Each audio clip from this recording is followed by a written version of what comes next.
이번 영상에서는 차트를 분석하는 시스템적인 방법을 알려드릴게요.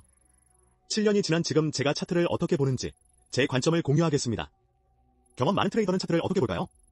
인디케이터를 쓸까요? 아니면 고급 기술적 분석을 할까요? 그들이 무엇을 쓰는지 오늘 다 알려드릴게요. 시간 낭비 없이 바로 차트로 가시죠.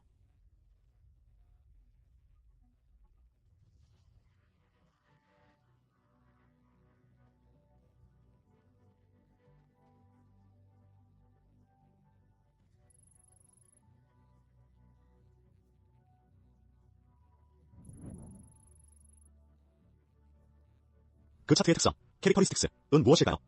먼저 펀더멘털부터 이해해보겠습니다. 만약 제가 오늘 어떤 인스트루먼트를 트레이딩한다면요. 예를 들어 비트코인을 트레이딩한다고 치죠.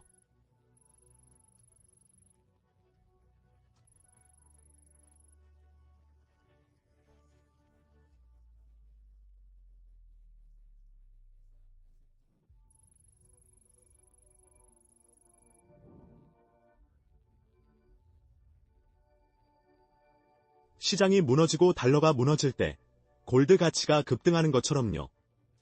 물론 지난 몇 년간의 랠리를 보면 위클리 타임프레임을 열어봤을 때 골드는 장기적으로 계속 상승했습니다.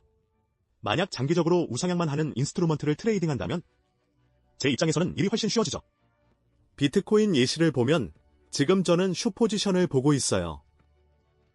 특정 레벨이 돌파되면 진입할 생각입니다.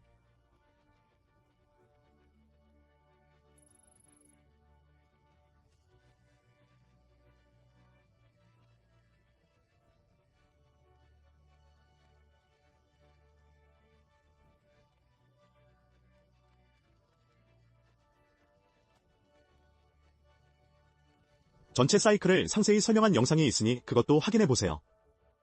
특성과 펀더멘털을 이해했다면 예를 들어 유로 달러를 트레이딩한다고 해봅시다. 여기 예시를 보시면 유로 달러의 위클리 타임프레임을 보면 이걸 보고 알 수 있는 건 매우 안정적인 모습을 보인다는 점이죠. 전체적인 프라이스 액션을 보시면 대부분의 프라이스 액션이 특정 렌즈 안에서 이루어졌습니다. 1978년부터 거의 2026년인 지금까지 말이죠. 거의 50년이 넘는 시간 동안이죠. 대부분의 프라이스 액션이 이 구간 안에 머물렀어요. 매우 안정적이라는 뜻이죠. 즉, 움직임을 예측하기가 훨씬 쉽다는 겁니다. 워낙 안정적이라 예측 불가능하지 않거든요. 골드처럼 한 방향으로만 가는 것과 달리 수십 년간의 큰 흐름을 스스로 파악해 볼 수 있죠. 골드도 물론 그렇게 할 수 있지만요. 시장에는 뉴스가 나올 수도 있고 지정학적 긴장이 생길 수도 있죠. 하지만 유로 USD를 보면 알 수 있어요. 아주 큰 레인지 안에서 움직인다는 거요. 물론 범위는 상당히 넓지만요.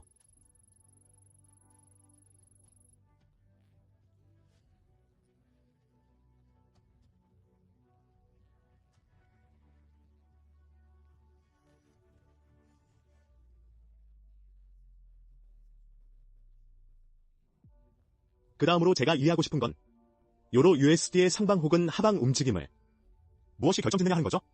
미국 경제가 영향을 미치나요? 아니면 유럽의 어떤 요인이 작용하나요?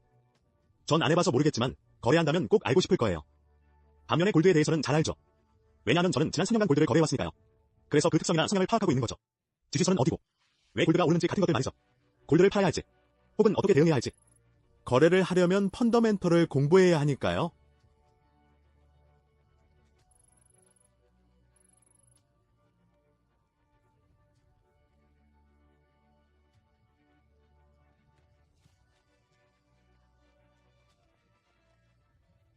그리고 만약 앞으로 5년 동안 이 일을 진지하게 트레이딩할 생각이라면 첫 번째는 펀더멘털과 자산의 특성을 이해하는 것이죠. 그 다음으로 제가 관찰하려는 것은 이거예요. 이 인스트루먼트가 사이클을 따르는지 아닌지 말이죠. 골드의 사이클을 파악하는 것. 과연 골드도 그런 사이클이 있을까? 그렇죠. 네. 스타트해보죠.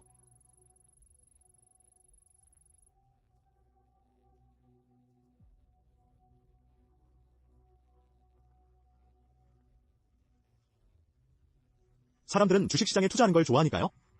그래서 투자자들은 그 흐름을 파악하는 걸 좋아하죠. 그런 사이클을 공부하기 위해 제가 보는 건 모든 사이클을 확인하는 겁니다. 아까 비트코인을 예로 들었듯이 비트코인은 4년 주기를 따르거든요. 그것도 제가 차트로 보여드릴게요. 자, 여기 보시는 것처럼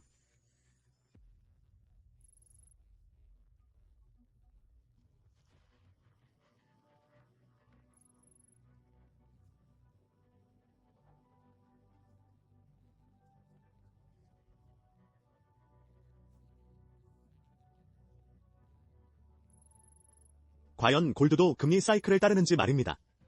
저도 7년차 트레이더로서 이제 진지하게 트레이딩을 하려면 이 정도는 이해해야 한다고 생각해요. 롱 포지션으로 트레이딩하려면 이런 것들을 전부 알아야 하니까요.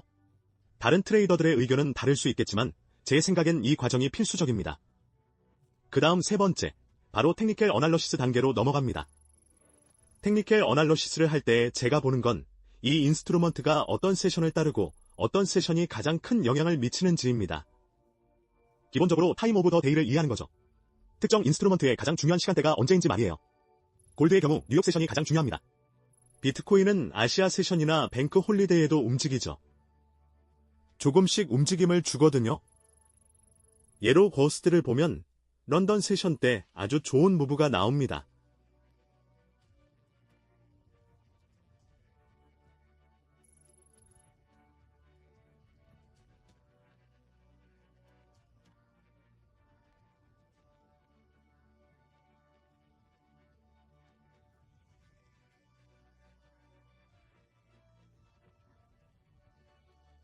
런던과 뉴욕 세션만 거래하시나요?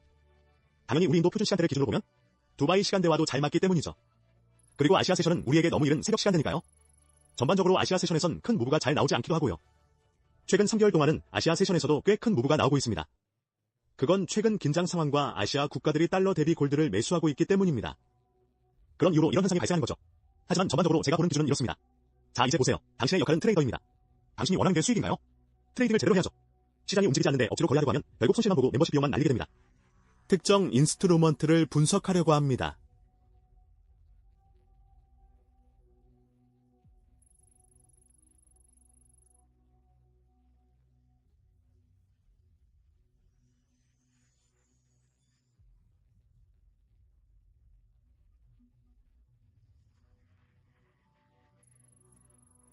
자, 같이 해보죠. 여기 로스를 예로 들어보겠습니다. 로스는 제가 평소에 거래하지 않는 종목이지만요. 여기 보시면 아시아 하이를 리퀴더티 쉬프한 뒤 베어리시 무브가 나왔죠.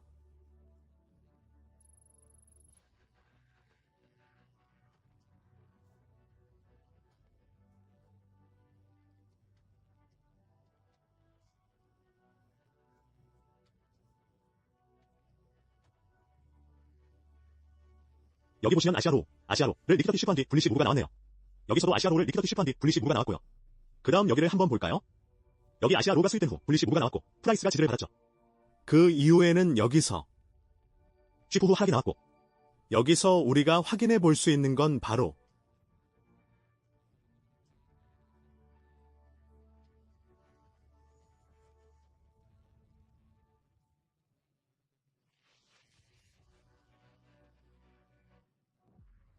하이 스위프 후에는 베어리시 무브가 나오죠. 로우 스위프 후에는 불리시 무브가 나올 때 여기서 6월 뉴스들을 보고 난 뒤에 저는 바로 한 가지가 이해됐어요. 런던 세션에서 아시아 세션이 수립되고 있다는 거요. 이제 이 단순한 패턴을 관찰했어요. 믿어주세요. 이건 절대 무작위가 아니에요. 똑같은 걸 다른 어떤 랜덤한 자산에서도 할 수 있죠. 예를 들어 유로 UD를 열어 적용해봐도 똑같은 패턴이 보이죠. 여긴 아시아 로우 수입은 안 됐고 횡보처럼 보이지만 결국 핵심은 단순한 패턴이에요.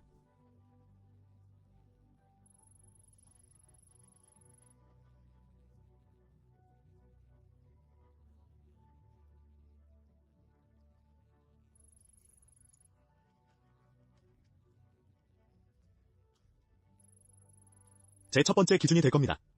리퀴더티 쉬프 이후 제 가장 첫 번째 기준은 불리시 바이어스나 베어리시 바이어스예요. 그래서 여기 제가 보고 있는 것처럼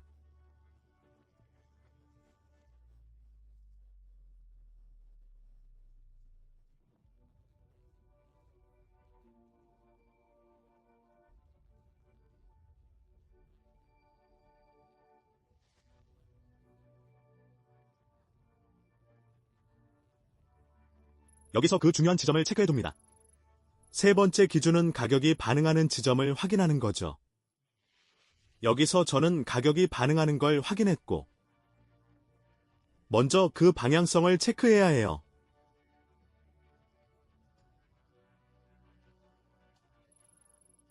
제 바이어스가 베어리시라고 가정하면 리퀴더티 쉬프이 일어났고 제 존까지 터치해서 컨펌이 된 상태죠. 이제 낮은 타임 프레임에서 진입을 잡을 거예요.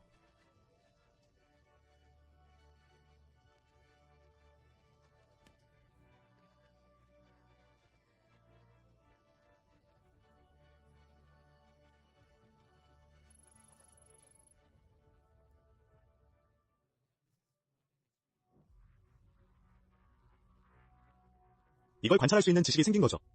어떻게 관찰해야 하는지에 대한 지식이요. 바로 관찰해냈고, 이제 이걸 바탕으로 쉽게 전략을 짤 수 있어요.